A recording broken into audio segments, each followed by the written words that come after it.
तो रडत रडत देवाशी चक्क भांडू लागला. तो म्हणायचा, देवा, तू तर या जगाचा बाप आहेस ना, मग माझ्यासारख्या लेकराला का विसरलास? एखादा लहान मूल अज्ञानाने आपल्या आईला ओरडतं तेव्हा आई त्याला कधी कोपते का? उलट ती बाळाला जवळ घेऊन कुरवळते. तसं मी कितीही अपराधी असलो तरी तू मला का लांब ठेवलंस? मला काहीच नकोय, मला फक्त तुझं दर्शन हवंय. नामधारक इतका व्याकुळ झाला होता की त्याने ठरवलं की जर आज मला गुरु भेटले नाही तर मी माझा देह त्याग करीन. तो भुकेला होता, तहानलेला होता, पण त्याचं लक्ष फक्त गुरुचरणांकडे होतं. नामधारकाने जंगलात असा हट्ट धरला की जोपर्यंत गुरु भेटत नाहीत तोपर्यंत मी थांबणार नाही.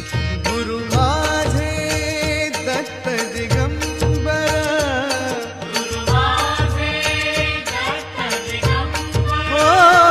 काय झालं माहित आहे? त्याचा तो निस्सीम भाव पाहून साक्षात श्री गुरु त्याला भेटायला धावून आले. जशी आपली गाय आपल्या भुकेल्या वासराचा आवाज ऐकला की सगळं सोडून धावत येते, तसे